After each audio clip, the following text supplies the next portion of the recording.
பெரம்பலூரில் கோயில் கொண்டிருக்கும் மதுரகாளியம்மன் திருவுருளால்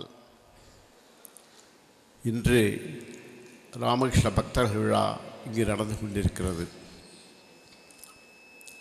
இந்த விழாவிற்கு வந்திருக்கும் பரம பூஜனீய ஸ்ரீமத் சுவாமி கௌதமானந்தஜி மகாராஜ் திருவடிகளில் பக்திபூர்வமான என்னுடைய சாஷ்டாங்க பிரணாமங்களை சமர்ப்பிக்கிறேன். தினமணி நாளிதழின் ஆசிரியர், இங்கே வந்திருக்கிற சந்நியாசிகளாகிய சகோதரர்கள், சந்நியாசினிகளாகிய சகோதரிகள், அன்பர்கள், தாய்மார்கள் என்று இங்கே குழுமிருக்கும் எல்லோருக்கும் பகவான் ஸ்ரீ ராமகிருஷ்ணர், அன்னை ஸ்ரீ சாரதா தேவியார், சுவாமி விவேகானந்தர் பெயரால் என் அன்பையும் நல்வாழ்த்துக்களையும் தெரிவித்துக் கொள்கிறேன். எல்லா கடவுள்கள், எல்லா தெய்வங்கள், சர்வதேவ தேவியர்கள், அனைத்து இறைவின் பெயராலும் குழுமிருக்கும் எல்லோருக்கும் என் அன்பையும் நல்வாழ்த்துக்களையும் தெரிவித்துக் கொள்கிறேன். உலகில் எல்லா காலங்களிலும், உலகில் எல்லா நாடுகளிலும், உலகில் எல்லா மதங்களிலும் தோன்றிய ரிஷிகள், மகரிஷிகள், ஞானிகள், யோகிகள், பரமாச்சாரியார்கள், சான்றோர்கள், இறைவனடியார்கள் ஆகியோரின் பெயராலும் குழுமிருக்கும் எல்லோருக்கும் என் அன்பையும் நல்வாழ்த்துக்களையும் தெரிவித்துக் கொள்கிறேன். நான் உங்களோடு சில கருத்துக்களை பகிர்ந்து கொள்வதற்கு முன்னால் ஓம் நமோ பகவதே ராமகிருஷ்ணாய என்ற நாமாவளியை சிறிது நேரம் நான் சொல்கிறேன். நீங்கள் திருப்பி சொல்லுங்கள். அதன் பிறகு நம்முடைய பகவானை பற்றி சில கருத்துக்களை உங்களோடு கலந்து கொள்கிறேன். ஓம் நமோ பகவதே ராமகிருஷ்ணாய. ஓம் நமோ பகவதே ராமகிருஷ்ணாய. ஓம் நமோ பகவதே ராமகிருஷ்ணாய. ஓம் நமோ பகவதே ராமகிருஷ்ணாய. ஓம் நமோ பகவதே ராமகிருஷ்ணாய. ஓம் நமோ பகவதே ராமகிருஷ்ணாய. ஓம் நமோ பகவதே ராமகிருஷ்ணாய. ஓம் நமோ பகவதே ராமகிருஷ்ணாய. நம்முடைய இந்து மதத்தில் யுகங்கள் 4. கிருத்த யுகம், இதை சத்திய யுகம் என்று சொல்லுவார்கள். கிருத்த யுகம்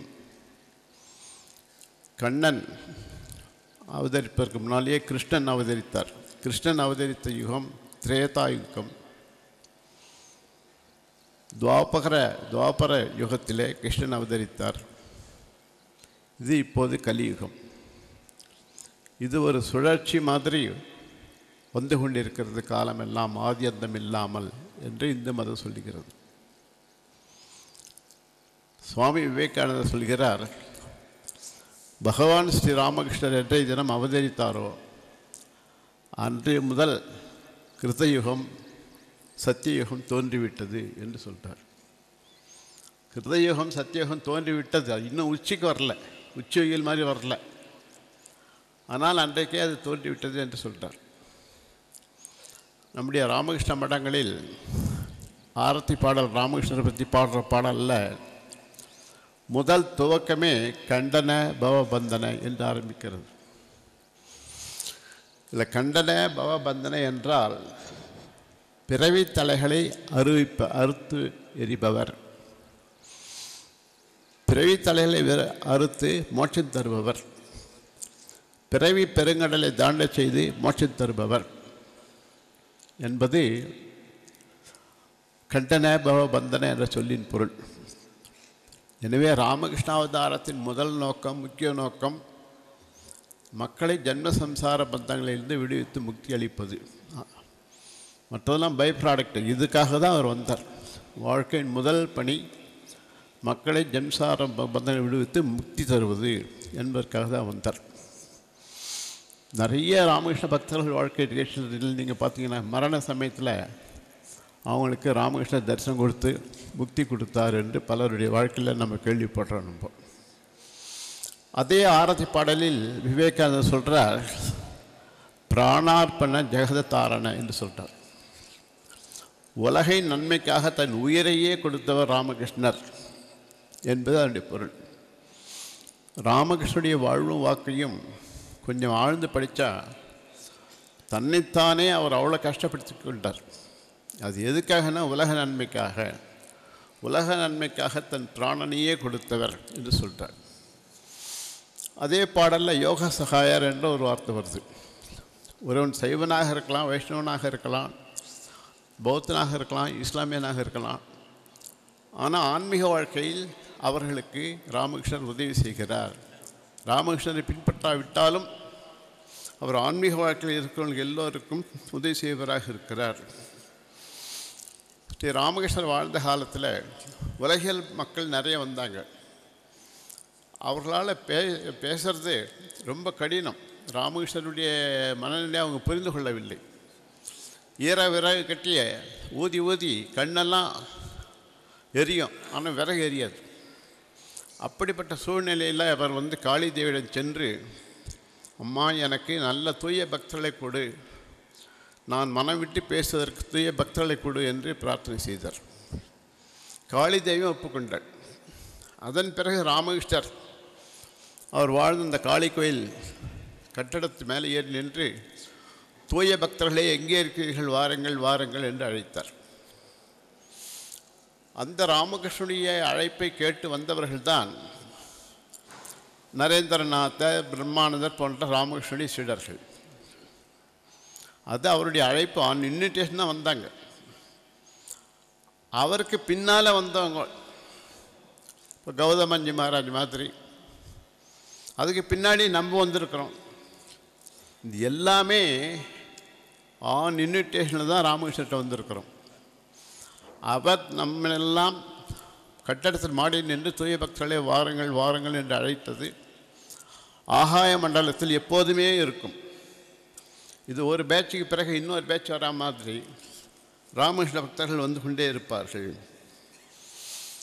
இப்போ பலாப்பழம் இருக்குது.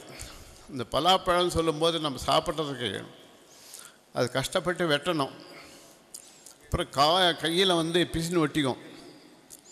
அதனால் எண்ணெய் தடை கொண்டு அந்த பிசினைக்கு பழத்தை உட்கொள்ளணும்.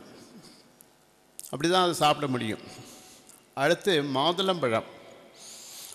மாதுளம்பழத்துக்கு வெட்டினா போதும், உள்ளே இருக்கிற முத்து எடுத்து சாப்பிட்டுடலாம்.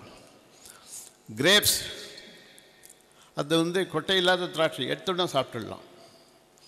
இந்த வேதங்கள் என்பதெல்லாம் வேதத்துடைய நோக்கம் இறைவன் அடைய வேண்டும் என்று சொல்வது தான் வேதத்தின் நோக்கம்.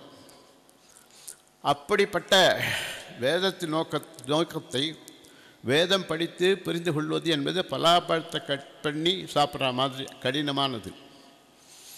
ஆழ்வார்கள், நாயன்மார்கள், துளசிதாசர், மீராபாய் இவர்கள்லாம் கொடுத்ததெல்லாம் இது மாதுளம்பழம் மாதிரி அவ்வளோ கஷ்டம் கிடையாது. இது ராமகிருஷ்ணர் கொடுத்தது சீட்லெஸ் கிரேப்ஸ், அப்படியே எடுத்துன்னு சாப்பிட்டுடலாம். அப்படி மகத்தான உண்மைகளை ராமகிருஷ்ணர் எளிய முறையில் சொன்னார். நான் 25 வருஷத்துக்கு முன்னாடியே ராமகிருஷ்ணரை பற்றி படிச்சிருக்கேன். 30 வருஷத்துக்கு முன்னாடியே படிச்சிருக்கேன், 40 வருஷத்துக்கு முன்னாடி படிச்சிருக்கேன், 50 வருஷத்துக்கு முன்னாடியும் படிச்சிருக்கேன். அப்போது நான் புரிந்து கொண்டதை விட இப்போது நான் ராமகிருஷ்ணனுடைய அமுதமொழிகள், உபதேசங்களின் சாரங்களை பெட்டராக புரிஞ்சுக்கிறேன். இப்போ ஒரு கரும்பை ஒரு சின்ன பையன்கிட்ட கொடுத்து நீ சாப்பிடுன்னு சொன்னாக்கா அவன் ஏதோ குறைப்பு எடுப்பான். ஒரு இளைஞன் கையில் கூட்ட நல்லா சாறு பிழிஞ்சு சாப்பிடுவான். ஒரு இயந்திரம் கரும்பாலையில் கூட்ட அது நல்லா பிழிஞ்சு எடுத்துரும். அதே கரும்பு. அந்த மாதிரி தான் இந்த ராமகிருஷ்ண அமுதமொழிகளும் கை குழந்தைகள் சிறுவர்கள் குதப்புற மாதிரி குதப்புவாங்க, இளைஞர்கள் எடுக்கிற மாதிரி எடுப்பாங்க, மிஷின் மாதிரி எடுக்கிறவங்க இருப்பாங்க. அதனால் அமுதமொழிகள் ஒன்று தான். அது நம்முடைய மனமுதிர்ச்சிக்கேற்ப அதிலிருந்து நாம் உயர்ந்த கருத்துக்களை நாம் பெறுகிறோம். ராமகிருஷ்ணனுடைய வாழ்க்கையில் உபதேசங்கள் நிறைய சொல்லியிருக்கார். அதில் முக்கியமாக 3 உபதேசங்களில் அவருடைய எல்லா உபதேசங்களும் அமையுது. முதலாவது உபதேசம், இறைவனை அடைவது ஒன்றே ஒன்றுதான் வாழ்க்கையின் நோக்கம். இறைவனை அடைவது ஒன்றே ஒன்றுதான் வாழ்க்கையின் நோக்கம். அதன் பொருட்டு அவன் பூஜை, ஜபம், தியானம், பிரார்த்தனை, ஹோமங்கள்,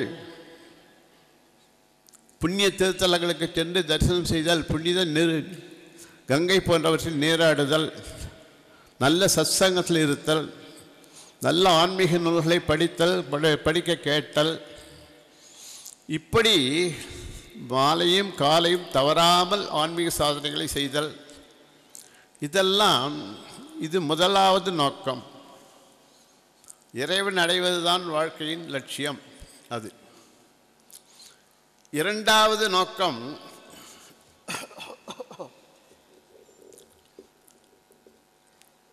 எல்லா மதங்களாலும் அடையப்படுகிற இறைவன் ஒருவனே.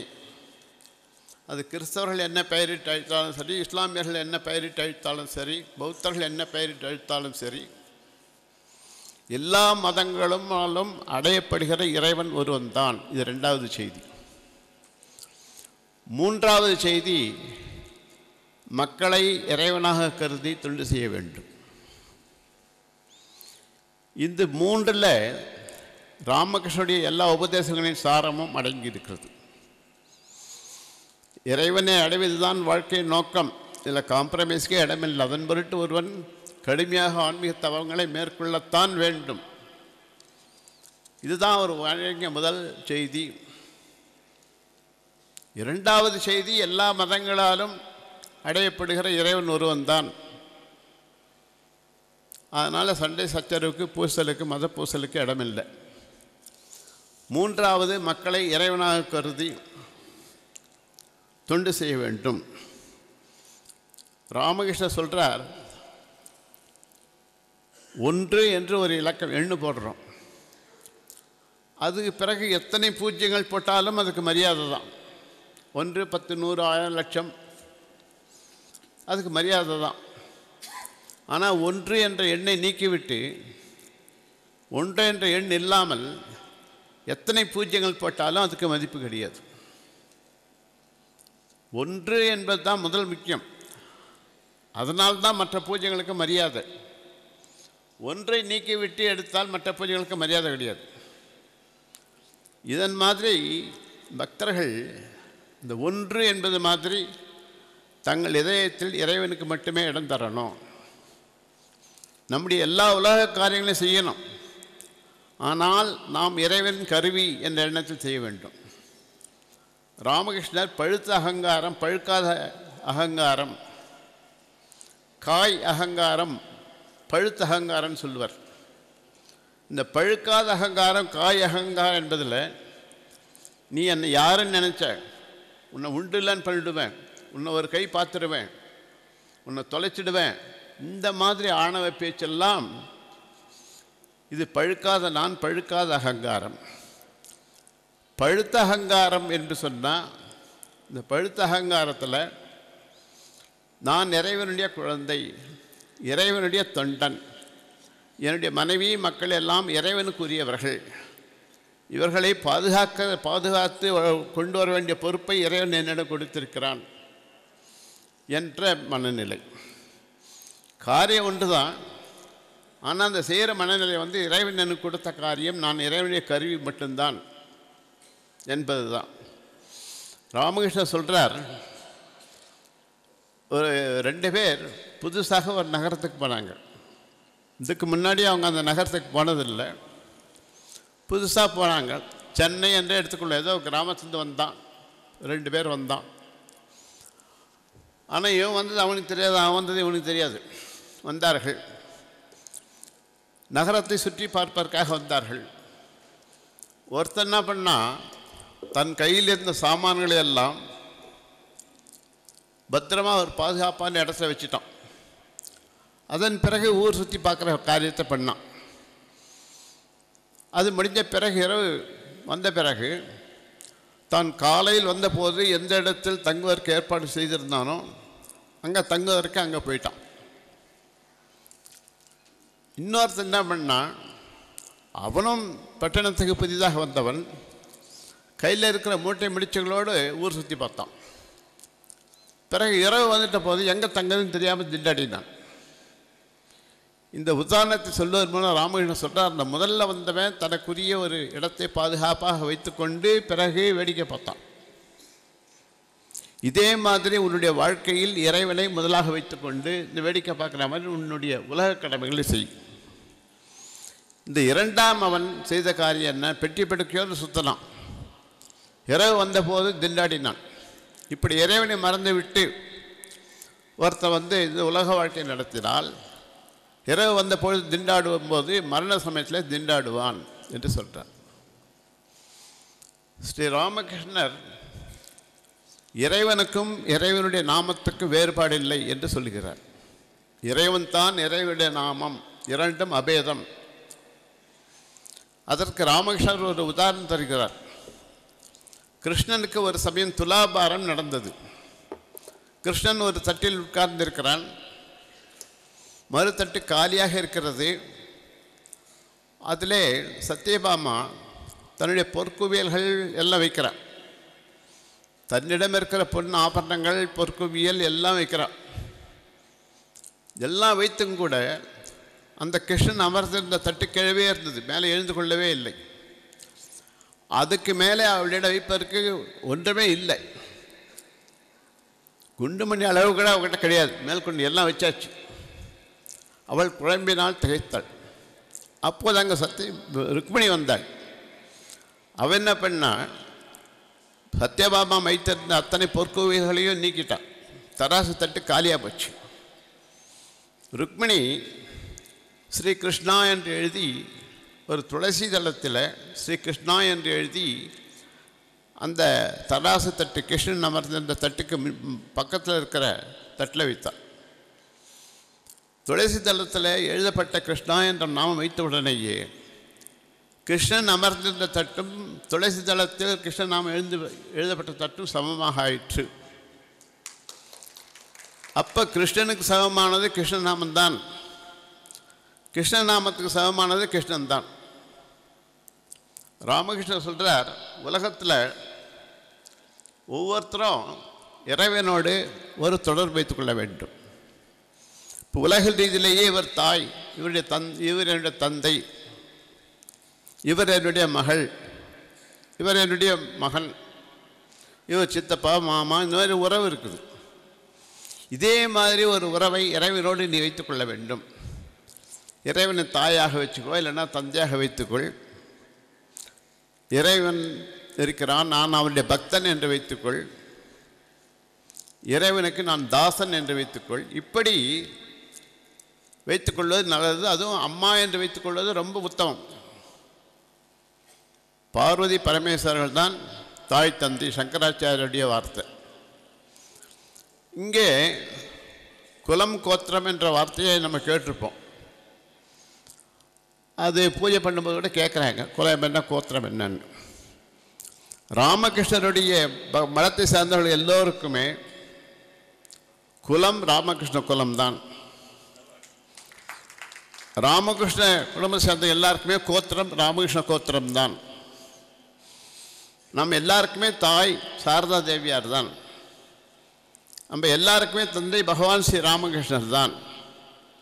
இங்கே இருக்கிற பக்தர்களில் எந்த நாட்டில் இருக்கிற பக்தர்களும், எந்த மொழி பேசுகிற பக்தர்களாக இருந்தாலும் சரி, ராமகிருஷ்ண குடும்பத்தை சார்ந்தவர்கள். நாம் எல்லாருமே ராமகிருஷ்ணருடைய குடும்பத்தை சார்ந்தவர்கள். ராமகிருஷ்ணர் சொல்கிறார், ஒரு இடத்துல பஞ்சமுட்டை அடுக்கி வச்சுருக்காங்க. அது 5 பஞ்சமுட்டையாக இருந்தாலும் சரி, 50,000 பஞ்சமுட்டையாக இருந்தாலும் சரி, 5 லட்சம் பஞ்சமுட்டையாக இருந்தாலும் சரி, நெருப்பு வைத்தால் அத்தனை பஞ்சமுட்டை எரிஞ்சு போயிடும். 5 லட்சம் பஞ்சமுட்டை உண்ட இடங்காக இருந்தாலும் நெருப்பு பிடிச்சா எல்லாமே எரிஞ்சு போயிடும். ராமகிருஷ்ணன் சொல்கிறார், இறைவனை அடைவதற்கு தடையாக இருப்பதெல்லாம் இந்த பஞ்சமுட்டைகள் மாதிரி. இறைவனுடைய நாமம் என்பது நெருப்பு மாதிரி. எவ்வளவு பாவம் பண்ணியிருந்தா என்ன, எத்தனை பிறவிகளில் பாவம் பண்ணியிருந்தால் தான் என்ன, இறைவன் நாமத்தை விடாமல் பிடித்துக்கொள். அது அந்த பாவங்கள் எல்லாவற்றையும் பரிஞ்சரிக்கிற மாதிரி எரித்து விடும், உனக்கு முக்தி கிடைக்கும்.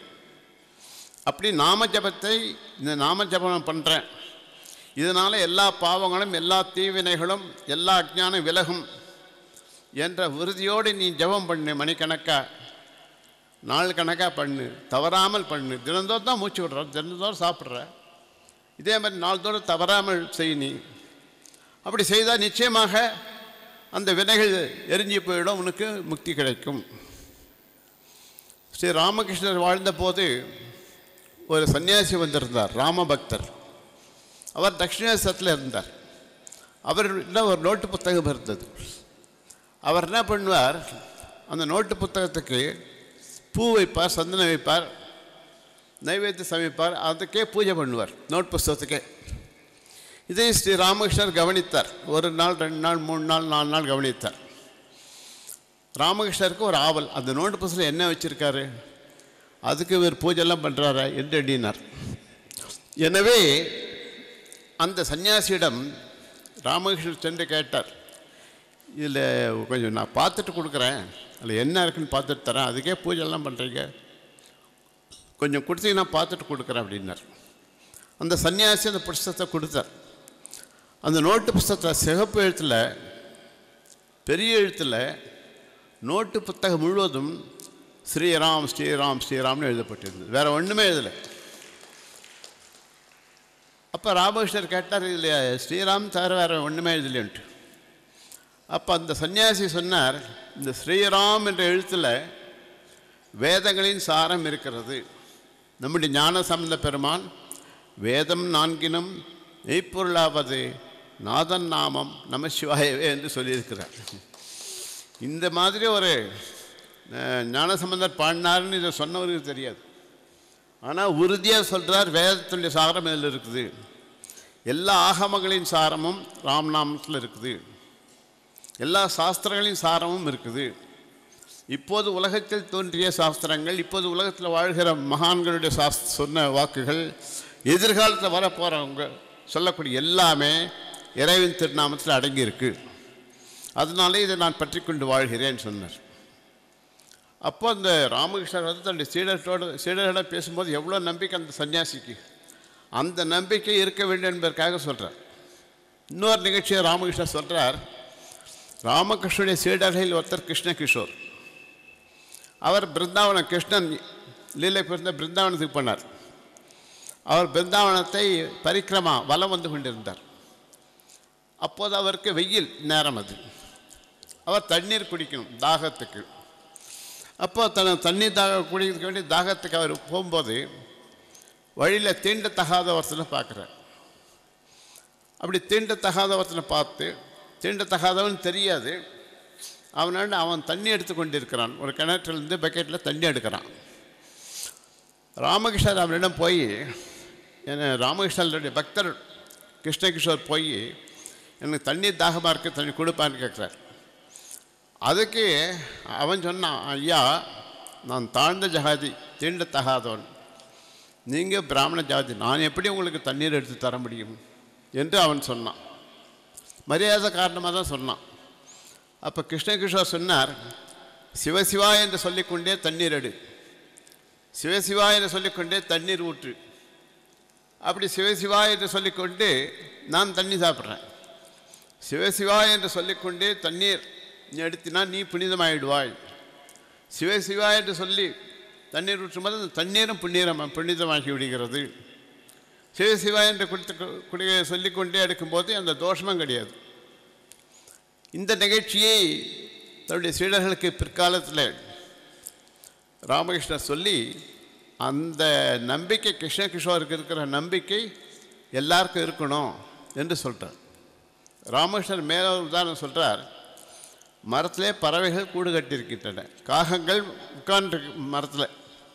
ஒரு கல் தூக்கி போட்டிங்கன்னா காகெல்லாம் பறந்து போயிடுது.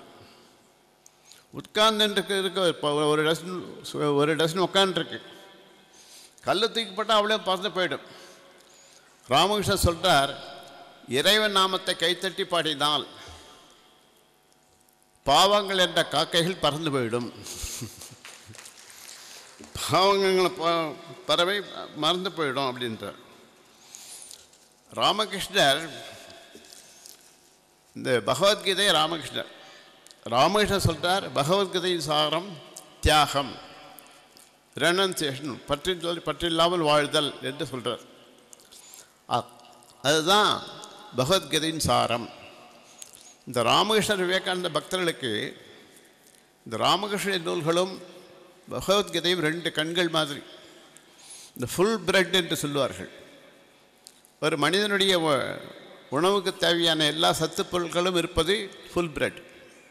இப்படி ராமகிருஷ்ணருடைய உபதேச மொழிகளும் சரி, பகவத்கீதையும் சரி, இது ரெண்டுமே ரெண்டு ஃபுல் பிரெட் மாதிரி வைத்துக்கொள்ள வேண்டும். ராமகிருஷ்ணர் சொல்கிறார், மனதை வீணாக்கக்கூடாதுன்னு சொல்கிறார். நம்ம எல்லாருமே என்ன கேள்விப்பட்டிருக்கோம், தண்ணியை வீணாக்காத, மின்சாரத்தை வீணாக்காத, பணத்தை வீணாக்காத, இந்த வார்த்தை சொல்லி நம்ம கேட்டுக்கிறோம். ராமகிருஷ்ணர் ஒருத்தர் தான் முதல் முறையாக மனதை வீணாக்காதே சொல்கிறார். மனதை வீணாக்காமல் வைத்திருந்து அதை இறைவன் நினைவில் வைத்திருக்க வேண்டும். அதே மாதிரி சரணாகதிக்கு அவர் சொல்கிறார், ஒரு காற்று உலர்ந்து போன ஒரு காற்று இங்கே விழுந்து கிடக்குது. அது கொஞ்சம் நேரம் பார்த்து காற்று அடிச்சுன்னா இன்னொரு அங்கனா போய் விடும், இன்னொரு இடத்துல காற்று அடிச்சு அங்கனா போய் விடும். ஆனால் அதற்கென்று ஒரு தன் முனைப்பு கிடையாது. எப்படி காற்று அடிக்குதோ அந்த மாதிரி காற்று அது இலை போய் விழும். இது மாதிரியே அன்கண்டிஷன்லி சரண்டர், இறைவனிடம் நிபந்தனை இல்லாமல் ஒப்பித்து விடு. அவன் இறைவன் எங்கே வைக்கிறான்னா வைக்கிட்டோம். அந்த இலையை காற்று எங்கே வைக்கிறதோ அது இருக்குது. அது அந்த மாதிரி சரணாகதி வேணும் என்று சொல்கிறார். ராமகிருஷ்ணரே ஒரு 3 இடத்துல சொல்கிறார். ராமபிரானிடம் நாரதர் போனார். அப்போ ராமர் கேட்டார், ஏன்னா ஒரு வரம் கேளுன்னு கேட்டார். அப்போது நாரதர் கேட்டார், இந்த உலக மாயையில் நான் சிக்கிக்கொள்ளாமல் இருக்க வேண்டும் என்று வரம் கொடுங்கள்னு கேட்டார். அது முதலாவது வரம். இன்னொரு வரம் கேளுன்னு கேட்டார். 2வது வரம், இந்த உலக மாயையில் நான் சிக்கிக்கொள்ளாமல் இருக்க வேண்டும் என்று வரம் கொடுங்கள். 3வது வரம் கேளு, இந்த உலக மாயையில் நான் சிக்கிக்கொள்ளாமல் இருக்க வேண்டும் என்று வரம் கொடுங்கள். ஒரே 1 தடவை 3 தடவை சொல்கிறார். அப்போ இந்த உலக மாயை சிக்கிக்கொள்வது என்பது ரொம்ப சுலபம். இது வெளிவரத்துக்கு ஒரே வழி இறைவன் திருவடிகள் தான். இறைவனிடம் சரணடைவது ஒன்றே ஒன்று தான். ஒன்மே டிராஃபிக் மாதிரி இறைவன் திருவடிகள் சரணடைவது ஒன்றே ஒன்று தான். அந்த மரணம் அடைவதற்கு முன்பு சரணடைய வேண்டும். அதுதான் விஷயம். ராமகிருஷ்ணர் சொல்வார், தண்ணீர் வீத்தினா அது மேட்டு நோக்கி நீங்கள் ஊற்றினீர்களானால், இல்லை தண்ணி ஊற்றுறீங்க, அது பள்ளத்தை நோக்கி போகுது, மேட்டில் நிற்காது, பள்ளத்தில் நிற்கும். அதே மாதிரி ராமகிருஷ்ணன் சொல்கிறார், இந்த மேடு என்பது பள்ள மாதிரி, மேடு என்பது இந்த பள்ளம் என்பது பள்ளத்தில் தான் தண்ணி தேங்கி நிற்கும். மேடு என்பது அகங்காரம், பள்ளம் என்பது பணிவு. இதை சொல்லிட்டு ராமகிருஷ்ணன் சொல்கிறார், அகங்காரம் இல்லாத உள்ளம் அந்த பள்ளம் மாதிரி. அப்படி அகங்காரம் இல்லாத உள்ளத்தில் தான் இறைவனுடைய திருவருள் தங்கும் என்று சொல்கிறார். இதில்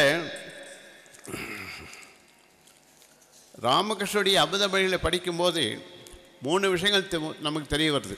ஒன்று, ஸ்ரீ ராமகிருஷ்ணனுடைய உபதேச மொழியில் படிக்கும்போது இறைவன் என்று ஒருவன் இருக்கிறான் என்ற உண்மை திட்டவட்டமாக நமக்கு மனசில் பதியுது. இப்போ ஏதோ ஒரு சோப்பு விளம்பரம் வந்திருக்கு, தொலைக்காட்சி விளம்பரம், போஸ்டர் எதோ போட்டு அப்படி ஒரு சோப்பு மார்க்கெட்டுக்கு வந்துருக்குன்னு எஸ்டாப்ளிஷ் பண்ணிடுறான். இதே மாதிரி வாழ்க்கையின் தன்னுடைய உபதேசங்கள் வாழ்க்கை மூலம் இப்படி அப்படி இப்படி இப்படிலாம் சொல்லி ராமகிருஷ்ணன் என்ன பண்ணுறார், இறைவன் உண்டு, அவன் அடைவது லட்சியம் என்பது சொல்லிடுறார். இது முதல்.